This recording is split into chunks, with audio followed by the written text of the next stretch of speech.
ارتد أهل البحرين عقد الصديق اللواء للعلاء بن الحضرمي رضي الله عنه وأرضاه، فسار على طريق الدهناء وهي صحراء خالية من الماء والمرعى، الداخل فيها مفقود والخارج منها مولود. يقول ابن كثير في البداية والنهاية رحمه الله: وكان العلاء من سادات الصحابة العلماء مجابي الدعوة. نزل في هذه الغزوة منزلا لم يستقر الناس فيه على الأرض حتى نفرت الإبل بما عليها من زاد الجيش وخيامهم وشرابهم، وبقوا على الأرض ليس معهم شيء سوى ثيابهم، وذلك ليلا. طلبوها فلم يقدروا منها على بعير واحد، فركب الناس من الهم والغم ما لا يحد ولا يوصف. وجعل بعضهم يوصي إلى بعض، فنادى منادي العلاء فاجتمع الناس إليه فقال: أيها الناس، ألستم المسلمين؟ ألستم في سبيل الله؟ ألستم أنصار الله؟ قالوا: بلى. قال: فأبشروا، والله لا يخذل الله من كان في مثل حالكم. ونودي بصلاة الصبح فصلى بالناس، فلما قضى الصلاة جثى على ركبتيه، وجثى الناس ورفع يديه يدعو.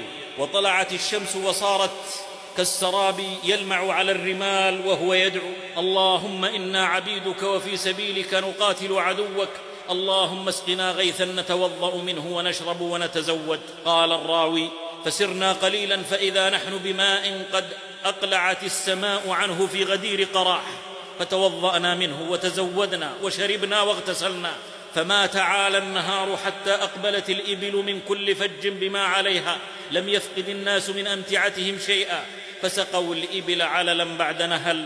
وكانت هذه آية وكرامة لهذه السرية. ويسمع العلاء أصواتا في جيش المرتدين، فيرسل عينا يكشف له خبر القوم، فوجدهم سكارى، فأتاهم من فوره بجيشه فقتل فيهم مقتلة عظيمة، قل من نجا وهرب منهم، فاستولى على أموالهم، فكانت غنيمة عظيمة جسيمة ضخمة. وكان ابن ضبيعة من رؤوس المرتدين نائما، فقام دهشا وركب جواده، فانقطع ركابه، فجعل يقول: من يصلح لي ركابي؟ فقال رجل من المسلمين: أنا أصلحها لك، ارفع رجلك. فلما رفعها ضربه بالسيف فقطعها مع قدمه. وركب المسلمون في آثار المنهزمين يقتلونهم بكل مرصد، وكثير ممن فر ركبوا السفن إلى دارين، فسار العلاء حتى ساحل البحر ليركب بجيشه في السفن، فرأى أنه لا يصل إليهم في السفن حتى يذهب أعداء الله. وفي يقين وثقة بالله قال: يا علي يا عظيم يا حليم يا كريم، إنا عبيدك نقاتل في سبيلك من كفر بك، اللهم اجعل لنا في هذا البحر إليهم سبيلا. أجيزوا على اسم الله. ثم اقتحم بفرسه البحر، فاقتحموا وراءه، فأجاز بهم الخليج، يمشون على ظهر الماء لا يغمر أخفاف الإبل، حتى فجأهم هناك وقتلهم، واستاق الذراري والأنعام والأموال.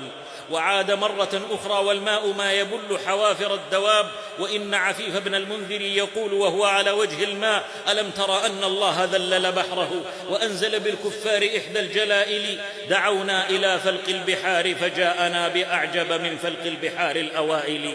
هكذا يا أمة محمد صلى الله عليه وسلم، لما نصرت الأمة دين الله ركبت البحر غازية فاتحة فكان لها عرشا، ولما تخلفت عن نصر دين الله ركبت البحر لأغراضها وشهواتها فكان البحر لها نعشا، لأن ربانها ميت بلا كفن. وهل يحرر أرض القدس أموات؟ فعدة الخصم صاروخ وطائرة، ونحن عدتنا الكبرى قرارات.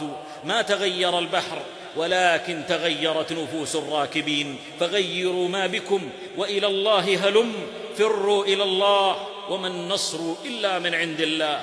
إليك وإلا لا تشد الركائب، ومنك وإلا فالمؤمل خائب.